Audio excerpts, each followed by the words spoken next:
Welcome to Bite at a Time Books, where we read you your favorite classics one bite at a time. My name is Bree Carlile, and I love to read, and wanted to share my passion with listeners like you. Be sure to follow the show on your favorite podcast platform so you get all the new episodes. Or you can follow the show on YouTube, where we have playlists for all the stories. You can find us on all the social medias at Bite at a Time Books, or on our website, biteatatimebooks.com, where you can also sign up for our newsletter for more information on what we're reading and what's coming next for the podcasts. We're a part of the Bite at a Time Books Productions Network. If you'd also like to hear what inspired your favorite classic author to write their novels, and what was going on in the world at the time, check out the Bite at a Time Books Behind the Story podcast, Tuesdays, wherever you listen to podcasts. Today we'll be continuing The Adventures of Sherlock Holmes by Arthur Conan Doyle. The Red-Headed League. Bite 1. I had called upon my friend, Mr. Sherlock Holmes, one day in the autumn of last year, and found him in deep conversation with a very stout, florid-faced, elderly gentleman with fiery red hair. With an apology for my intrusion, I was about to withdraw when Holmes pulled me abruptly into the room and closed the door behind me. "You could not possibly have come at a better time, my dear Watson," he said cordially. "I was afraid that you were engaged." "So I am. Very much so." "Then I can wait in the next room." "Not at all. This gentleman, Mr. Wilson, has been my partner and helper in many of my most successful cases, and I have no doubt that he will be of the utmost use to me and yours also." The stout gentleman half rose from his chair and gave a bob of greeting, with a quick little questioning glance from his small, fat, encircled eyes. "Try the settee," said Holmes, relapsing into his armchair and putting his fingertips together, as was his custom when in judicial moods.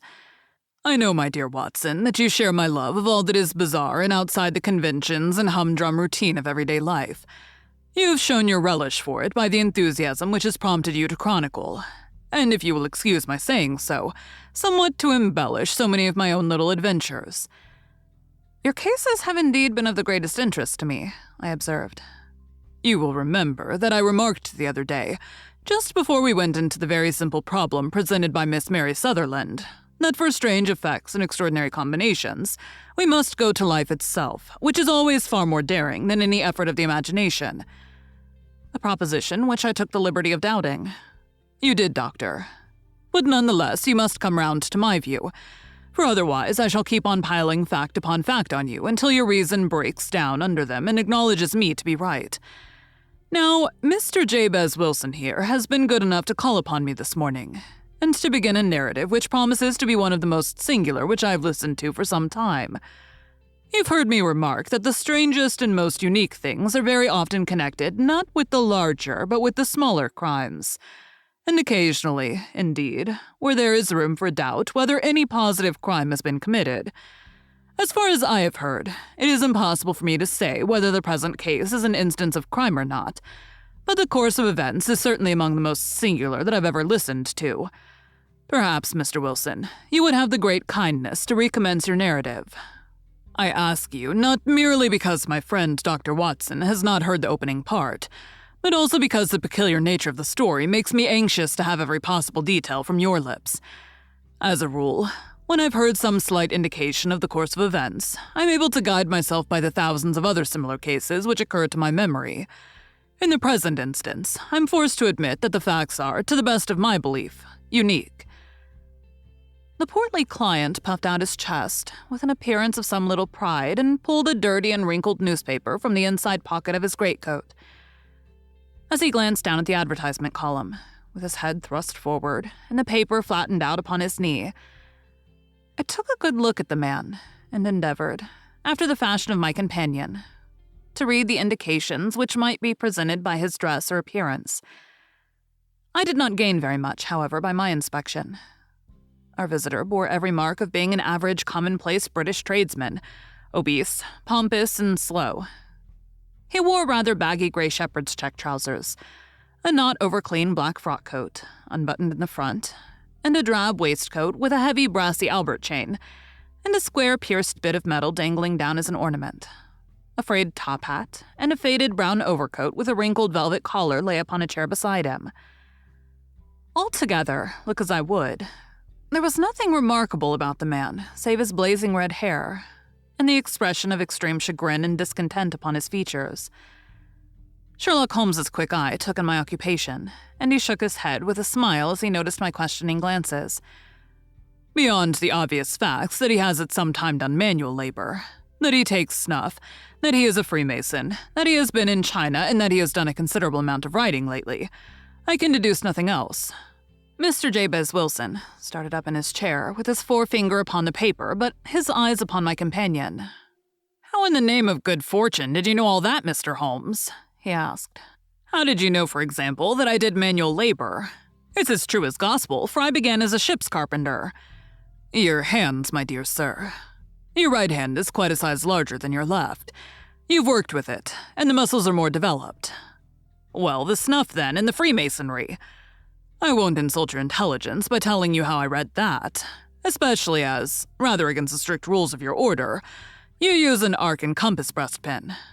Ah, of course, I forgot that. But the writing?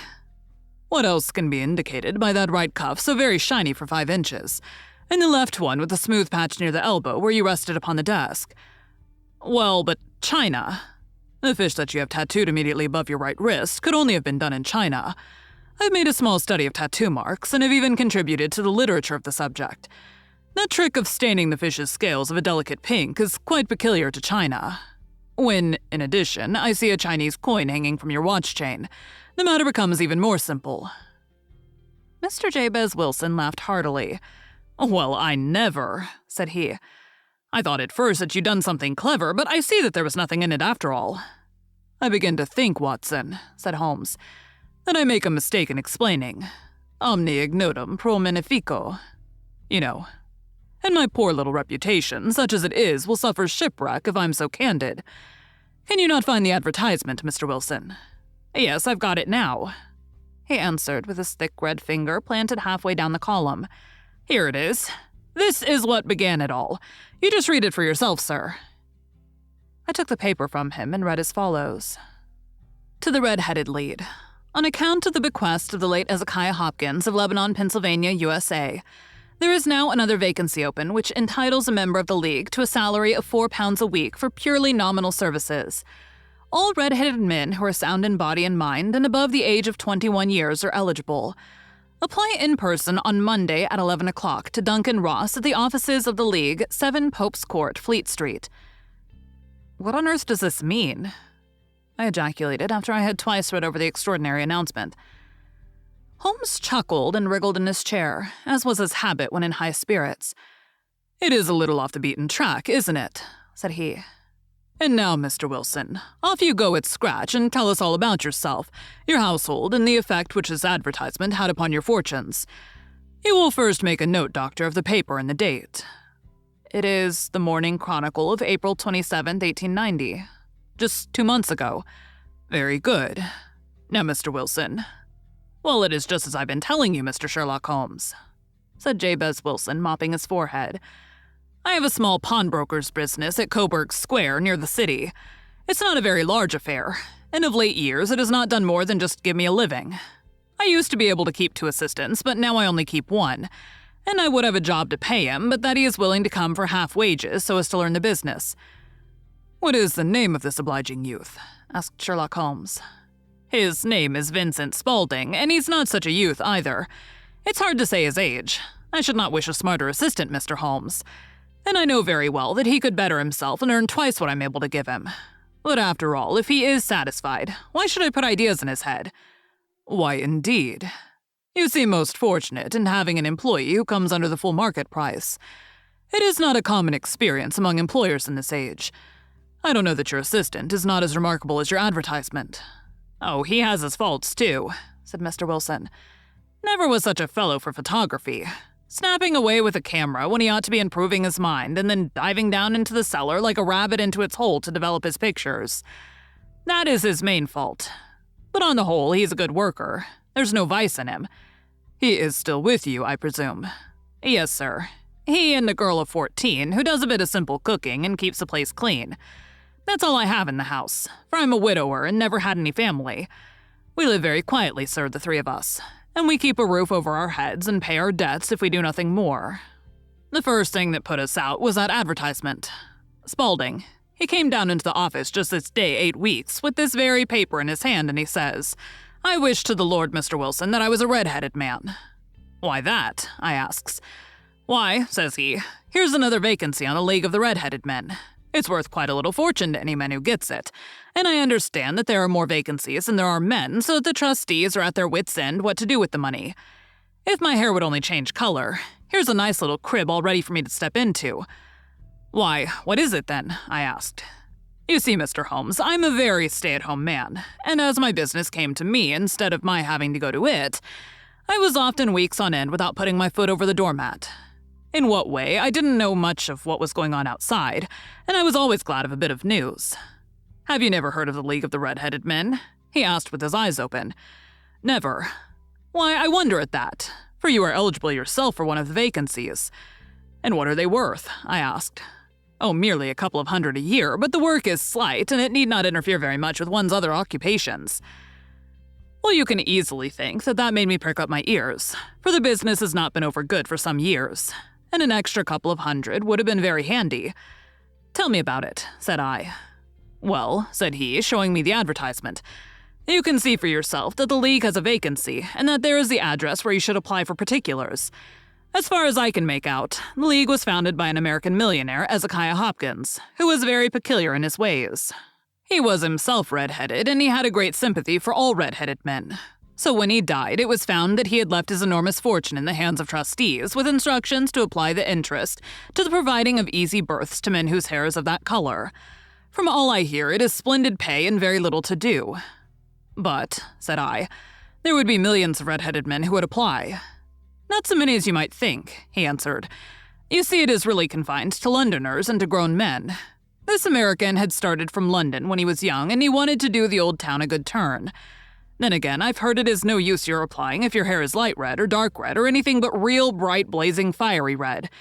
Now, if you cared to apply, Mr. Wilson, you would just walk in, but perhaps it would hardly be worth your while to put yourself out of the way for the sake of a few £100. Now, it is a fact, gentlemen, as you may see for yourselves, that my hair is of a very full and rich tint, so that it seemed to me that if there was to be any competition in the matter, I stood as good a chance as any man that I had ever met. Vincent Spaulding seemed to know so much about it that I thought he might prove useful, so I just ordered him to put up the shutters for the day and to come right away with me. He was very willing to have a holiday, so we shut the business up and started off for the address that was given us in the advertisement. I never hope to see such a sight as that again, Mr. Holmes. From north, south, east, and west, every man who had a shade of red in his hair had tramped into the city to answer the advertisement. Fleet Street was choked with red-headed folk, and Pope's Court looked like a coster's orange barrow. I should not have thought there were so many in the whole country as were brought together by that single advertisement. Every shade of color they were. Straw, lemon, orange, brick, Irish setter, liver, clay, but, as Spaulding said, there were not many who had the real vivid flame-colored tint. When I saw how many were waiting, I would have given it up in despair. But Spaulding would not hear of it. How he did it I could not imagine, but he pushed and pulled and butted until he got me through the crowd and right up to the steps which led to the office. There was a double stream upon the stair, some going up in hope and some coming back dejected, but we wedged in as well as we could and soon found ourselves in the office.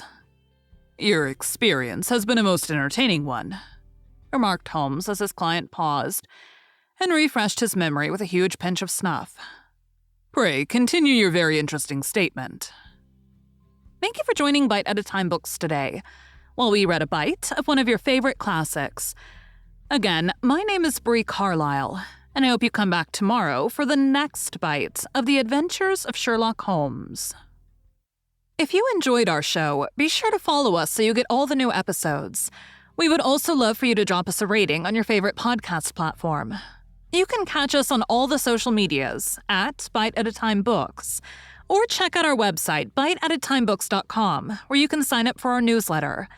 Our show is part of the Bite at a Time Books Productions Network. If you would also like to hear about the authors who write the books we read on the show, check out the Bite at a Time Books Behind the Story podcast, wherever you listen to podcasts, or on biteatatimebooksbehindthestory.com.